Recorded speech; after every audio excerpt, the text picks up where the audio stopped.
Talk about the former president. You've called him a fraud, a con artist. You've used even harsher language. He's a New Yorker like you, and you've seen this kind of behavior before. You find it absurd. This might be one of the rare cases where he could actually face real consequences. It's a state-level case, and you believe he is deeply unwell. Someone who, in your view, never should have been in a position of power.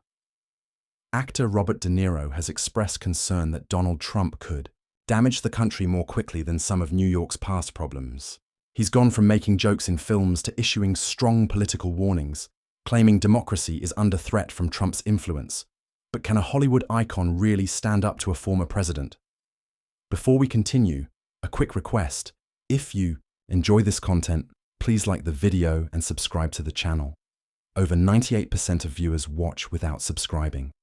It costs nothing but makes a big difference for us. Click subscribe if you haven't already. Thank you. Now back to the video.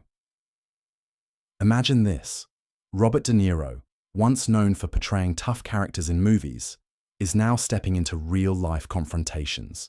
His target being Donald Trump. He's called him everything from a punk to a dog to a con artist. He said Trump doesn't do his homework, doesn't understand the issues, and has brought the country to a disappointing place. De Niro is openly angry that someone he sees as unfit rose to the presidency. He's even said he'd like to punch him in the face, quoting Trump's own words.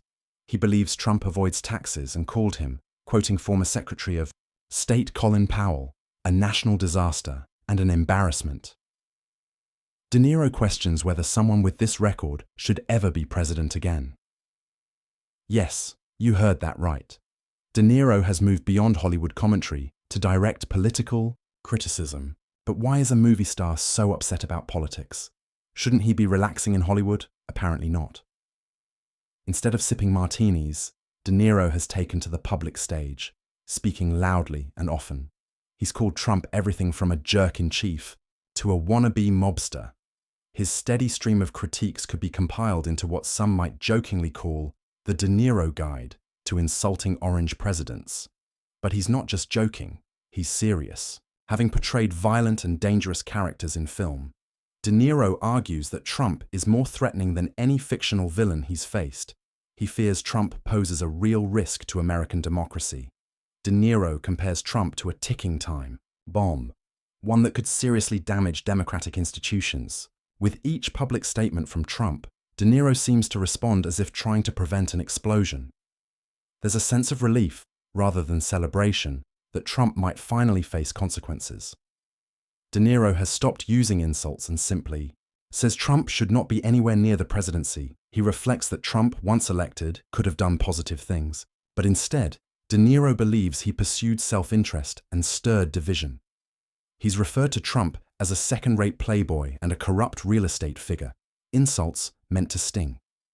It seems De Niro has channeled all his iconic film roles into this ongoing public clash, and the battle is far from over. It's clear that Trump won't stay silent, and neither will De Niro. This is shaping up like a heavyweight match. Only one side holds an Oscar, the other a social media account. Once, personal attacks were reserved for schoolyards. Now, political debates have taken on that same tone. Trump often responds strongly on social media, sometimes with personal insults. He recently called De Niro someone with a very low IQ. It may not be clever, but it's the kind of response he's known for. Trump also mocked De Niro, suggesting that he had been hit too many times in boxing films. As this war of words escalates, both continue to take swings, each from their own stage. At the very least, Trump's attacks seem genuine. They may not be impressive, but Trump wasn't done yet. He also suggested that De Niro may have been punched while under the influence. It's somewhat ironic, coming from someone often associated with an artificial tan and a public persona marked by confrontation. It feels like the pot calling the kettle black. De Niro, who has portrayed many villains in films, was asked whether he would ever play Trump. He replied, "Never. There's nothing redeeming about him that I can see. He just seems narcissistic and self-centered." He went on to say that some people may not fully understand the importance of democracy, or may take it for granted. Comparing the situation to past historical events, De Niro seemed to warn of the dangers of underestimating certain political figures. Trump, in turn, criticized De Niro's acting, suggesting that his abilities have declined. He mocked De Niro's profession, a common theme in Trump's public statements. Still, De Niro is capable of delivering lines without a teleprompter. The public exchanges resemble a playground dispute, full of vocabulary, occasional misspellings, and rhetorical jabs that lack real force. Trump's responses seem more symbolic than substantial, like a small dog barking at a lion. Despite this, Trump appears unwilling to ignore De Niro's criticism, responding with force even if his comebacks are not especially effective. His reactions suggest a sensitive ego. So what have we learned? Is democracy at risk in this election? De Niro believes it is. He has repeatedly emphasized the value of democracy and warned against taking it for granted. According to him, the threat isn't subtle or hidden. It's right out in the open. De Niro argues that this isn't just political theatre. He expresses genuine concern that society may be repeating past mistakes, particularly underestimating figures who initially seemed laughable but later became dangerous. He compares Trump's rise to that of authoritarian leaders in history, like Hitler, suggesting that what starts as a joke can turn serious if not taken seriously early on. He implies that the media and public should be cautious, emphasizing that this isn't just performance or satire, it could have real consequences. He questions whether the arts and journalism are at risk if Trump were to become president again, especially since Trump has openly spoken about targeting political opponents and the press. De Niro concludes that Trump's behavior appears to be designed to provoke strong reactions. While he hopes institutional checks would limit any overreach, he still finds the situation alarming. The conversation closes with a warning. Both Trump and past authoritarian figures have relied on memorable slogans and strong public messaging to gain influence. The implication is clear. De Niro sees a pattern and he's sounding the alarm. The nation's focus on outside forces continues. The rise of populism has made those who study authoritarian figures more anxious than a cat in a room full of rocking chairs. It's as if these figures have read the same manual on how to win influence and persuade others to do harmful things. Now, not everyone is interested in what Niro has to say. According to Trump supporters, comparing Trump to Hitler is as ridiculous as a soup sandwich. They believe Niro has lost his mind faster than a cannonball hits the pool. On the other hand, some people applaud Niro as if he just scored a game-winning touchdown. They believe he's sounding an alarm we all should hear. He's being called the Paul Revere of our time, except the warning is about Trump, not the British. So, should we be concerned? Or is this just dramatic flair?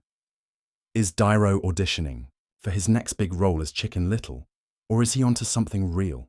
Let's look deeper at Niro's fears. Because if he's right, we could be facing a sequel no one wants to see. Niro has faced difficult characters in his films, mobsters and monsters, but now he's warning about a danger that he says is even more terrifying, the potential return of Trump. It appears Niro's concerns go beyond Trump's insults or appearance. He believes Trump poses a threat to democracy itself. That's a serious shift in tone compared to his movies. Niro is talking about civil unrest, disorder, and a crumbling society, like the aftermath of a Godzilla attack, except this time, it's not a giant lizard, but a man with a big ego and small hands.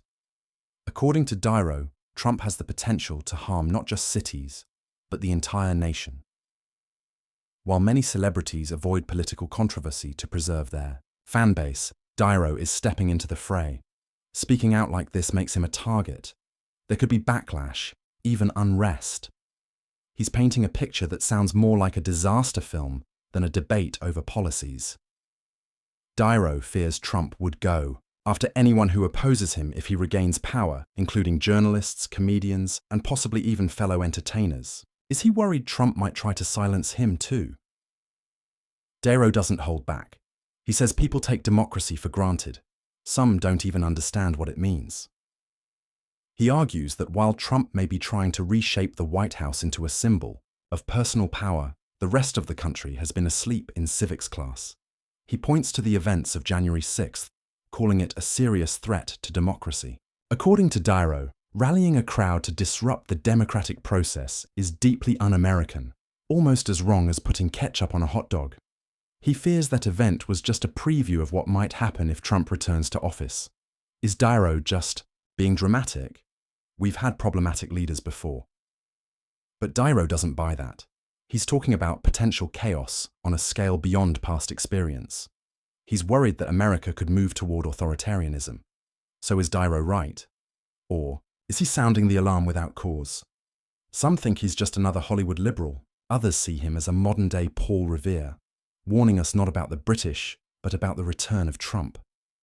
Niro's fear isn't just about Trump the individual, but what he represents.